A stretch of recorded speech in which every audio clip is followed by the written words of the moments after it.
અક્ષરાનંદ સ્વામીની વાતોમાં પ્રસંગ આવે છે કે પરમાનંદ સ્વામી એમને શરીરે લુખસ થયેલી, લુખસ એટલે આપણે ધારીએ છીએ ખરજવું જેવું કંઈક થયું હશે, અને એ વખતે બધી આયુર્વેદિક દવા, એટલે પછી મહારાજની પાસે ગયા ને બધું આમ ખંજોળતા હોય ને શરીરે બધું એવું હોય. મહારાજે કહ્યું શું થયું? કે મહારાજ આ લુખસ થઈ છે. તો મહારાજને કહ્યું કે આનો કોઈ ઉપચાર બતાવો. મહારાજે રઘુવીરજી મહારાજને આજ્ઞા કરી કે તમારા ઘરે આમના માટે 1 શેર ખીચડી તૈયાર કરો અને એમાં 1 શેર ઘી નાખવાનું. 500 ગ્રામ ખીચડીમાં 500 ગ્રામ ઘી, એવી રીતે ખીચડી તૈયાર કરીને લઈ આવો. એટલે એ લઈ આવ્યા. મહારાજ એમાંથી થોડુંક આમ કોળિયા, અડધા કોળિયા જેટલું લીધું અને પરમાનંદ સ્વામીને કહ્યું કે તમે આ લ્યો મહાપુરુષ, આ તેજાના, અને તેજાના આ જમજો. હવે તેજાના તો જમી લીધા પરમાનંદ સ્વામીએ, ને અક્ષર ઓરડીની પાસે ત્યાં ફળિયામાં સૂઈ ગયા. હવે ખીચડી ઘી સાથે લીધેલી એટલે તરસ લાગી. તે તરસ લાગી એટલે પોતે ઊભા થયા, અને ત્યારે મહારાજ તો સૂઈ ગયા હતા. રાતના 12 વાગી ગયા હતા. બ્રહ્મચારી જાગતા હશે તો બ્રહ્મચારીને કહ્યું, મૂળજી બ્રહ્મચારી, કે પાણી આપો ને. બ્રહ્મચારી કે તેજાના ઉપર પાણી ના પીવાય. તો પરમાનંદ સ્વામી કે વાંધો નહીં, તરસ તો બહુ લાગી હતી, પણ બ્રહ્મચારીએ કહ્યું એટલે પોતે સૂઈ ગયા. પાછી તરસ લાગી. સવારના 4 વાગે જાગી ગયા. હવે તો રહેવા એવું જ રહ્યું નહીં, એટલી બધી તલપ. મહારાજ સવારે ઉઠીને દાંતણ કરતા હતા ગંગાજળિયા કુવા આગળ. તો મહારાજ પાસે ગયા ને ખોબો ધર્યો. મહારાજ કે શું છે? તો હજી તો મહારાજ કે એની પેલા બ્રહ્મચારી ત્યાં હતા. અલા ફરી આવ્યો, તને કહ્યું છે ને તેજાના પર પાણી ના પીવાય. તો મહારાજે બ્રહ્મચારીને પૂછ્યું કે આ કયો તેજાનો હમણે લીધો તો? એ કે મારી બલા જાણે કયો તેજાનો લીધો તો, એને વિચારવાનું. મહારાજ કે તેજાના કઈ લીધા નથી, અને અમે ખીચડી આપી હતી એ જમ્યા છે. મહારાજ કે આને તેજાનાની ખબર નથી, અને આ સંતને પાણી વગર મારી નાખત કે છે. એમ કરી અને મહારાજે જે દાંતણ માટે કળશો ભરીને, લોટો ભરીને જે પાણી આપેલું મહારાજને, એ મહારાજે એમને પાયું, અને એનાથી એમને શાંતિ. તાંબડી ભરીને પાણી પાયું, એનાથી એમને શાંતિ થઈ. તો જો આપણે વાત કરીએ છીએ બ્રહ્મચારીનો મહિમા, આપણે સમજીએ એમને તો જેટલા દંડવત કરીએ એટલા ઓછા છે, એટલો મહિમા છે. પણ આ દેહ છે ને, સ્વાભાવિક પ્રકૃતિ હોય મહિમા, ત્યારે આપણે મહિમા સમજવો પડે. યોગીજી મહારાજે કહ્યું કે મહિમા હોય તો ભૂલ નજરમાં ના આવે. અંત્યના 21ના વચનામૃતમાં મહારાજ કહે છે કે જો મહિમા હોય તો વાંક નજરમાં ના આવે. એ ભૂલ આપણને દેખાય જ નહીં. કુટુંબમાં પરસ્પર બધાને એકબીજાનો મહિમા, તો વાંક નજરમાં ના આવે, ભૂલ નજરમાં ના આવે, એનો વિચાર જ ના આવે. જો એ હોય તો પ્રમુખ સ્વામી મહારાજ 1977ની સાલમાં મુંબઈ પધાર્યા હતા, અને સ્વામી પરદેશ યાત્રાથી આવ્યા હતા. એટલે મુંબઈના યુવકોએ વિચાર કર્યો કે બાપાને કઈ ભેટ આપવી. એમાં એ લોકોએ બધા દુકાને ફરીને ફંડ ઉઘરાવ્યું હતું, સોવિનિયર બહાર પાડ્યું હતું, અને સોવિનિયર માટે ફંડ ઉઘરાવ્યું હતું. દુકાનદારો તો બધા કોઈ સત્સંગી નહીં, એ લોકો એમણે બધાને ઓલું આપ્યું આમંત્રણ. યુવકોએ જ બધાએ પોતાના યુવક મંડળના સભ્યોને ભેગા થઈને સિકંદરનું બહુ સરસ સંવાદ તૈયાર કર્યો હતો ને ભજવવાના હતા. અને એના માટે આપણા મંદિરમાં તો એ વખતે હોલ નહોતો, એટલે 12 હોલ ભાડે રાખ્યો હતો. હોલ ભાડે રાખ્યો હતો, અને બધાને કહ્યું હતું કે આ 5 વાગે કે 6 વાગે કાર્યક્રમ શરૂ થશે એની બધાને ઓલું કહી દીધેલું કે તમે પધારજો, આવજો બધા. હવે કરવાનું થયું એવું કે કાર્યક્રમ 6 વાગે શરૂ થાય તો હરિભક્તોને તો સ્વામીના દર્શનની તાલાવેલી હોય, તો એ તો બધા 4, 4:30 ના આવી ગયા, બધા ગોઠવાઈ ગયા. ઓલા જે બહારના માણસો હતા એ તો બહારની રીતે ટેવાયેલા હોય, એટલે હોલ ઉપર કે નાટકનું આખો ઓલો મંચ હતો તો એના ઉપર 5:45 પહોંચે, એ કઈ વહેલા ના આવે. 5:45 બધા આવ્યા ત્યારે સભા મંડપ ફૂલ.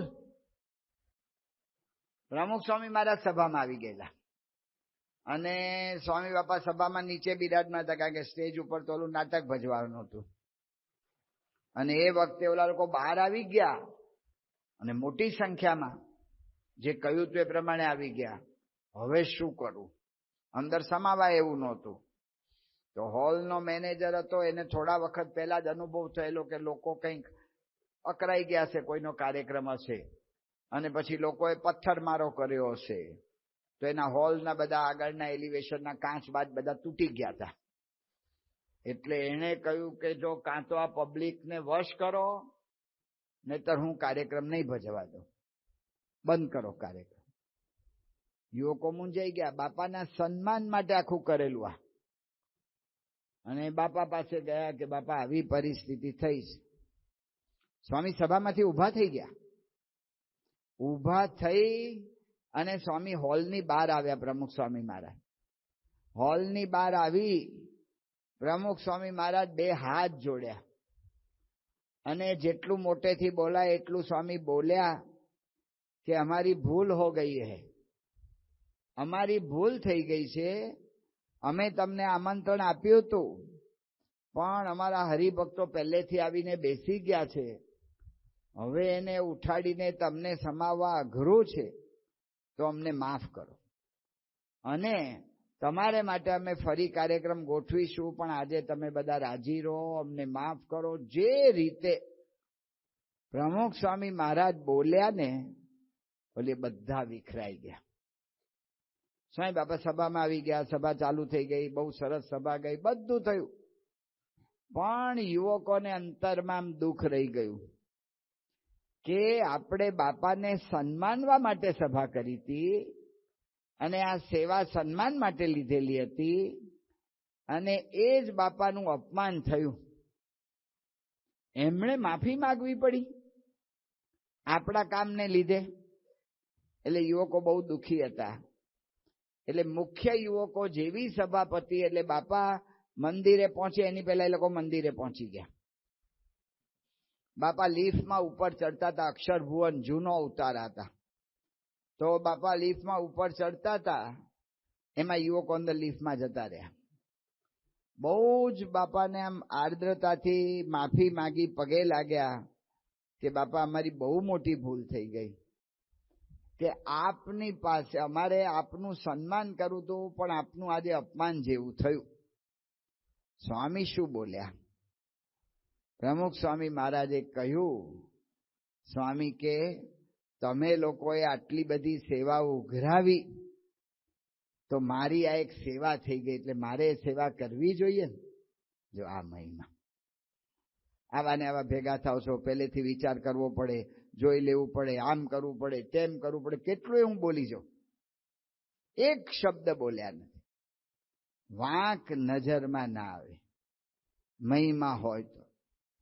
આજે આપણે આ પરિવારની વાત કરીશું, બહાર પણ આ જ ચાલે છે. રોકફેલર અમેરિકાનો સૌથી મોટો ઉદ્યોગપતિ, એમના જમાનામાં પહેલા તો લોકો રોકફેલરના ટાવરને જોવા માટે લઈ જતા હતા. આપણે અમેરિકા જઈએ ને, ત્યાં અમેરિકામાં રોકોફેલર બોલે છે, આપણે રોકફેલર બોલીએ છીએ. પણ એ રોકોફેલર ભાઈ, એના બધા જે મેનેજરો 5-10 રાખ્યા હોય, બધા એના ધંધામાં ઘણા બધા ક્ષેત્રો હોય.